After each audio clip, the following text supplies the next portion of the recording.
dia pessoal do sexto ano, eu sou o professor Potiguara. Vou falar um pouquinho para vocês hoje sobre a rotina 4, dia 3, que é a aula sobre a maldição de Tutankhamon. Então vamos lá. Vocês vão ter um texto para vocês lerem, né?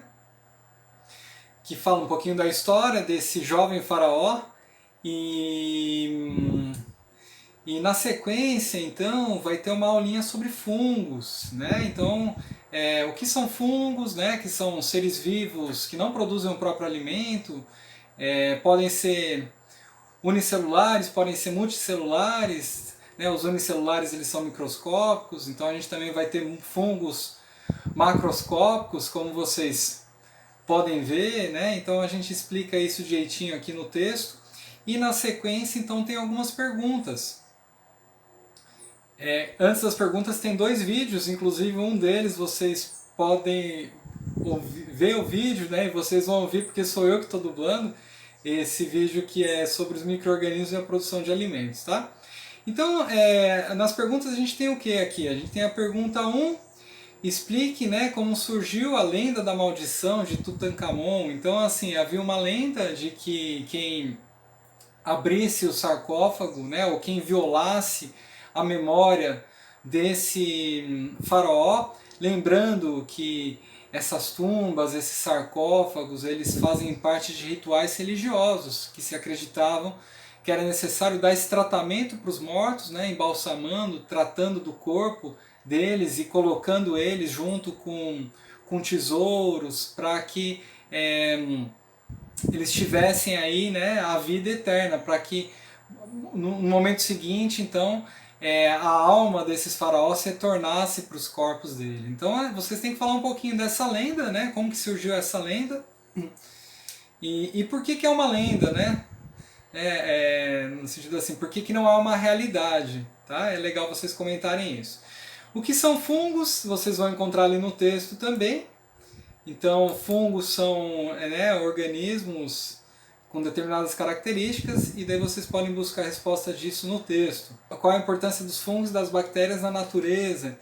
Então, a gente precisa pensar um pouquinho no papel desses organismos no processo de reciclagem da matéria orgânica. Esses organismos têm um nome especial, né, dentro das cadeias alimentares, que eles são chamados de decompositores, né? Então vocês precisam estar tentando a esse papel, né, dos fungos e bactérias, e imaginarem, né? Vocês podem imaginar o que aconteceria se a matéria orgânica ela não fosse decomposta e não houvesse essa reciclagem, tá? A próxima pergunta observe sua casa e responda: existem fungos no seu ambiente? Então aqui eu vou mostrar para vocês alguns casos de fungo no meu ambiente. Então a gente vê aqui essas folhas, né, sendo decompostas. Então a gente vê aí os fungos nascendo, né, nessas folhas, que elas estão em um lugar sombreado e úmido aqui em casa, aqui no quintal de casa. Outro exemplo aqui, que eu estou mostrando para vocês aqui, que eu vou preparar esse alimento. Então é um fungo comestível, que tem o nome chamado shimeji. Então a gente compra no supermercado nessas bandejinhas, tá?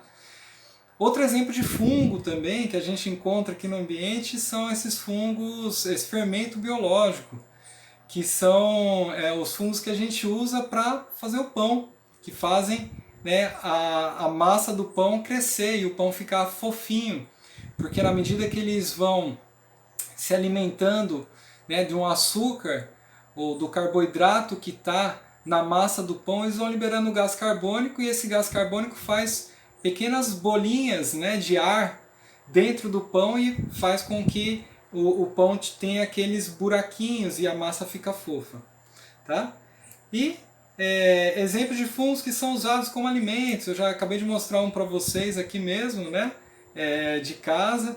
Então a gente pode falar dos fungos que são usados como alimentos, no texto tem alguns exemplos, eu mostrei aqui também alguns exemplos, e também dos fungos que são usados para a produção de alimentos e bebidas, né? E daí vocês podem entender isso melhor no vídeo que vem junto aí com essa lição de hoje, tá bom, pessoal? Valeu, um abraço para todo mundo, bom trabalho para vocês e até a próxima.